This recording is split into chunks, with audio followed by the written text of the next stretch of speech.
H.P. Lovecraft's The Hound. Your reader is William Hart. In my tortured ears there sounds unceasingly a nightmare whirring and flapping, and a faint, distant baying as of some gigantic hound. It is not dream. It is not, I fear, even madness, for too much has already happened to give me these merciful doubts. St. John is a mangled corpse. I alone know why, and such is my knowledge that I am about to blow out my brains for fear I shall be mangled in the same way. Down unlit and illimitable corridors of eldritch fantasy sweeps the black, shapeless nemesis that drives me to self-annihilation. May heaven forgive the folly and morbidity which led us both to so monstrous a fate. Wearied with the commonplaces of a prosaic world, where even the joys of romance and adventure soon grow stale, St. John and I had followed enthusiastically every aesthetic and intellectual movement which promised respite from our devastating ennui.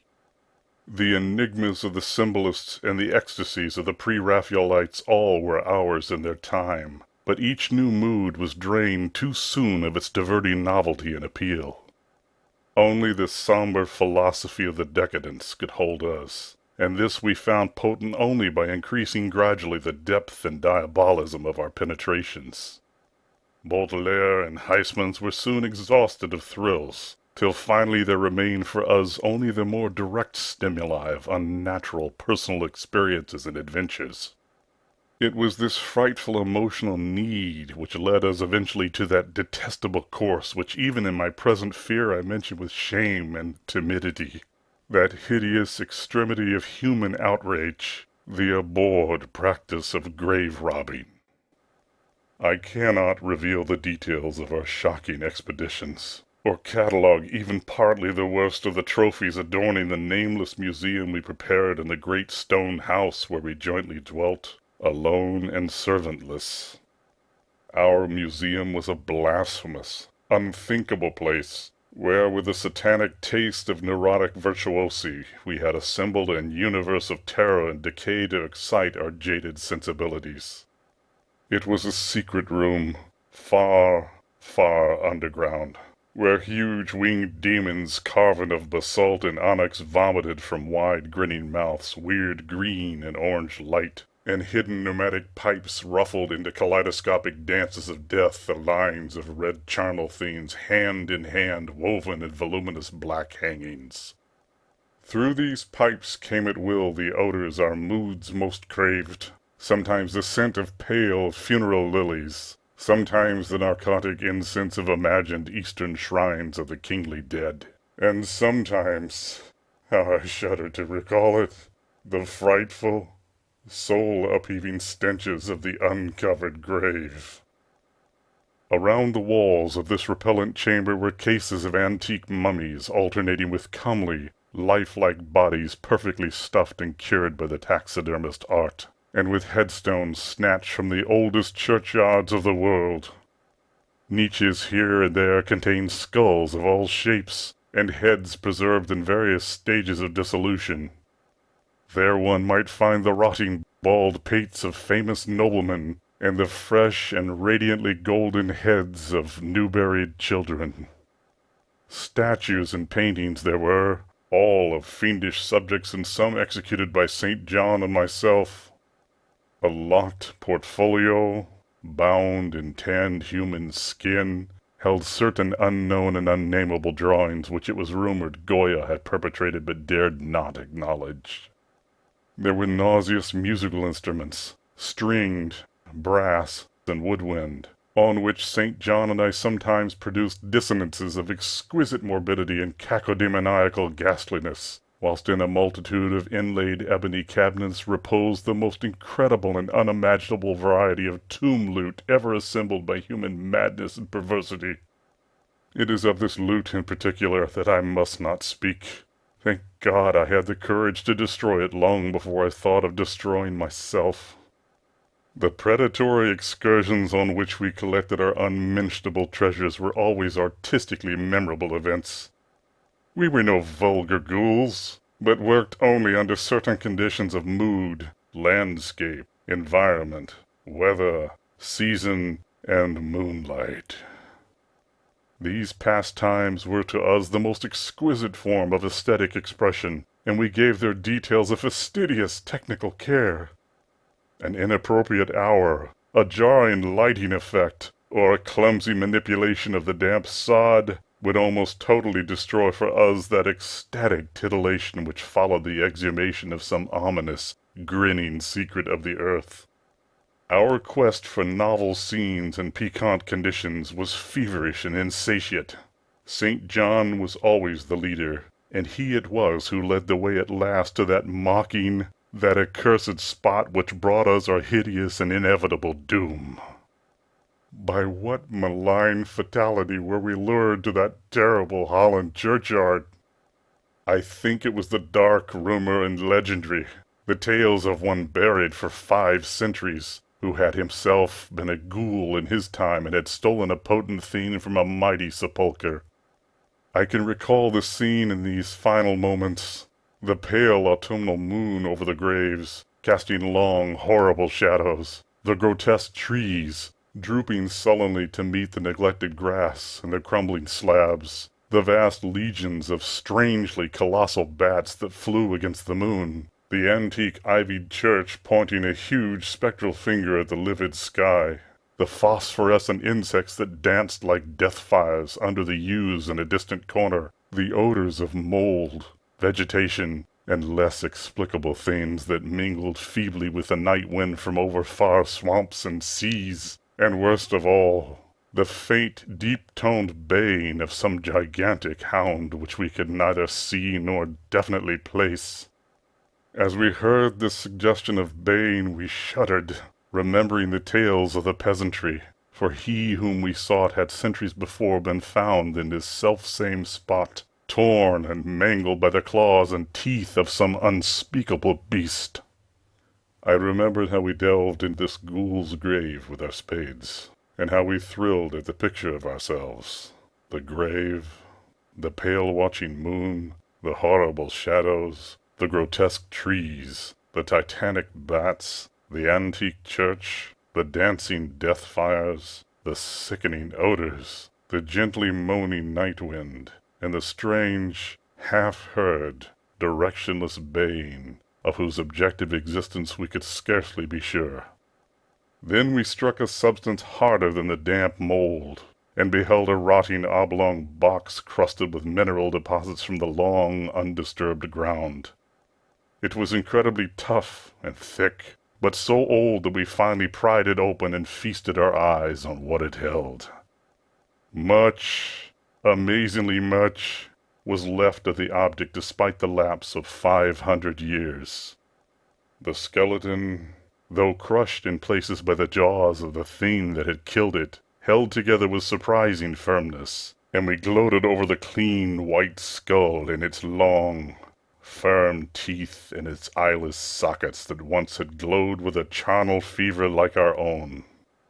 In the coffin lay an amulet of curious and exotic design, which had apparently been worn around the sleeper's neck.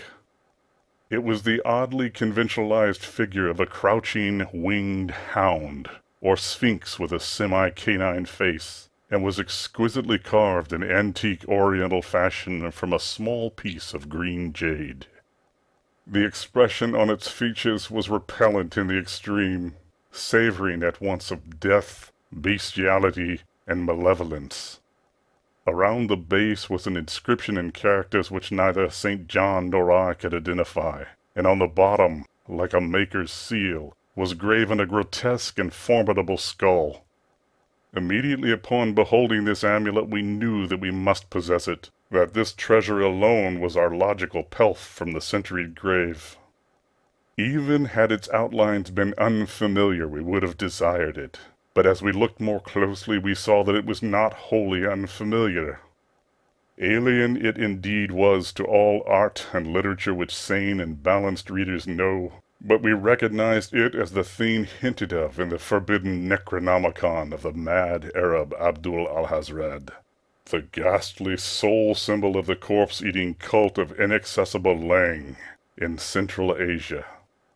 All too well did we trace the sinister lineaments described by the old Arab demonologist. Lineaments, he wrote, drawn from some obscure supernatural manifestation of the souls of those who vexed and gnawed at the dead. Seizing the green jade object, we give a last glance at the bleached and cavern-eyed face of its owner and closed up the grave as we found it. As we hastened from that abhorrent spot, the stolen amulet in St. John's pocket, we thought we saw the bats descend in a body to the earth we had so lately rifled, as if seeking for some cursed and unholy nourishment. But the autumn moon shone weak and pale, and we could not be sure. So, too, as we sailed the next day away from Holland to our home, we thought we heard the faint, distant baying of some gigantic hound in the background. But the autumn wind moaned sad and wan, and we could not be sure. 2. Less than a week after our return to England, strange things began to happen. We lived as recluses, devoid of friends, alone, and without servants in a few rooms of an ancient manor house on a bleak and unfrequented moor, so that our doors were seldom disturbed by the knock of the visitor. Now, however, we were troubled by what seemed to be frequent fumblings in the night, not only around the doors but around the windows also, upper as well as lower. Once we fancied that a large, opaque body darkened the library window when the moon was shining against it, and another time we thought we heard a whirring or flapping sound not far off. On each occasion investigation revealed nothing, and we began to ascribe the occurrences to imagination alone, that same curiously disturbed imagination which still prolonged in our ears the faint, far baying we thought we had heard in the Holland churchyard. The jade amulet now reposed in a niche in our museum, and sometimes we burned strangely scented candles before it. We read much in Alhazred's Necronomicon about its properties, and about the relation of ghouls' souls to the objects it symbolized, and were disturbed by what we read. Then terror came. On the night of September 24, I heard a knock at my chamber door. Fancying it St. John's, I bade the knocker enter, but was answered only by a shrill laugh. There was no one in the corridor. When I aroused St. John from his sleep, he professed entire ignorance of the event, and became as worried as I. It was that night that the faint, distant baying over the moor became to us a certain and dreaded reality. 4 days later, whilst we were both in the hidden museum, there came a low, cautious scratching at the single door which led to the secret library staircase. Our alarm was now divided, for besides our fear of the unknown, we had always entertained a dread that our grisly collection might be discovered. Extinguishing all lights, we proceeded to the door and threw it suddenly open, whereupon we felt an unaccountable rush of air, and heard, as if receding far away, a queer combination of rustling, tittering, and articulate chatter. Whether we were mad, dreaming, or in our senses, we did not try to determine. We only realized, with the blackest of apprehensions, that the apparently disembodied chatter was beyond a doubt in the Dutch language. After that we lived in growing horror and fascination. Mostly we held to the theory that we were jointly going mad from a life of unnatural excitements, but sometimes it pleased us more to dramatize ourselves as the victims of some creeping and appalling doom. Bizarre manifestations were now too frequent to count. Our lonely house was seemingly alive with the presence of some malign being whose nature we could not guess, and every night the demoniac baying rolled over the windswept moor, always louder and louder. On October 29, we found in the soft earth underneath the library window a series of footprints utterly impossible to describe. They were as baffling as the hordes of great bats which haunted the old manor house in unprecedented and increasing numbers. The horror reached a culmination on November 18, when St. John, walking home after dark from the distant railway station, was seized by some frightful carnivorous thing and torn to ribbons. His screams had reached the house, and I had hastened to the terrible scene in time to hear a whir of wings and see a vague black cloudy thing silhouetted against the rising moon. My friend was dying when I spoke to him, and he could not answer coherently. All he could do was to whisper, "The amulet! That damn thing!" Then he collapsed, an inert mass of mangled flesh. I buried him the next midnight in one of our neglected gardens, and mumbled over his body one of the devilish rituals he had loved in life. And as I pronounced the last demoniac sentence, I heard afar on the moor the faint baying of some gigantic hound. The moon was up, but I dared not look at it. And when I saw on the dim-lit moor a wide nebulous shadow sweeping from mound to mound, I shut my eyes and threw myself face down upon the ground. When I arose trembling, I know not how much later, I staggered into the house and made shocking obeisances before the enshrined amulet of green jade. Being now afraid to live alone in the ancient house on the moor, I departed on the following day for London, taking with me the amulet after destroying by fire and burial the rest of the impious collection in the museum. But after 3 nights I heard the baying again, and before a week was over felt strange eyes upon me whenever it was dark. One evening as I strolled on Victoria Embankment for some needed air, I saw a black shape obscure one of the reflections of the lamps in the water. A wind stronger than the night wind rushed by, and I knew that what had befallen St. John must soon befall me. The next day I carefully wrapped the green jade amulet and sailed for Holland. What mercy I might gain by returning the thing to its silent, sleeping owner I knew not, but I felt that I must at least try any step conceivably logical. What the hound was, and why it pursued me, were questions still vague. But I had first heard the baying in that ancient churchyard, and every subsequent event, including St. John's dying whisper, had served to connect the curse with the stealing of the amulet. Accordingly, I sank into the nethermost abysses of despair when, at an inn in Rotterdam, I discovered that thieves had despoiled me of this sole means of salvation. The baying was loud that evening, and in the morning I read of a nameless deed in the vilest quarter of the city. The rabble were in terror, for upon an evil tenement had fallen a red death beyond the foulest previous crime of the neighborhood. In a squalid thieves' den an entire family had been torn to shreds by an unknown thing which left no trace, and those around had heard all night above the usual clamor of drunken voices a faint, deep, insistent note as of a gigantic hound. So at last I stood again in that unwholesome churchyard where a pale winter moon cast hideous shadows, and leafless trees drooped sullenly to meet the withered, frosty grass and cracking slabs, and the ivied church pointed a jeering finger at the unfriendly sky, and the night wind howled maniacally from over frozen swamps and frigid seas. The baying was very faint now, and it ceased altogether as I approached the ancient grave I had once violated, and frightened away an abnormally large horde of bats which had been hovering curiously around it. I know not why I went thither unless to pray, or gibber out insane pleas and apologies to the calm white thing that lay within. But, whatever my reason, I attacked the half-frozen sod with a desperation partly mine and partly that of a dominating will outside myself. Excavation was much easier than I expected, though at one point I encountered a queer interruption, when a lean vulture darted down out of the cold sky and pecked frantically at the grave earth until I killed him with a blow of my spade. Finally I reached the rotting oblong box and removed the damp nitrous cover. This is the last rational act I ever performed.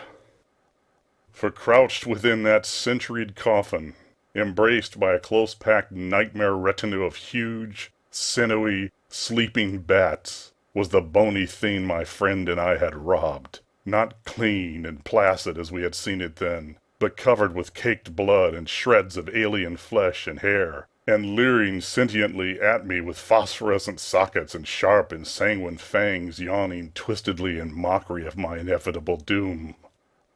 And when it gave from those grinning jaws a deep, sardonic bay as of some gigantic hound, and I saw that it held in its gory, filthy claw the lost and fateful amulet of green jade, I merely screamed and ran away idiotically, my screams soon dissolving into peals of hysterical laughter.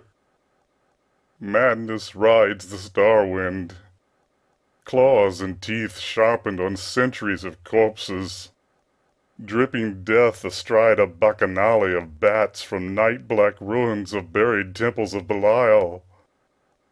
Now, as the baying of that dead, fleshless monstrosity grows louder and louder, and the stealthy whirring and flapping of those accursed web wings circles closer and closer, I shall seek with my revolver the oblivion which is my only refuge from the unnamed and unnameable.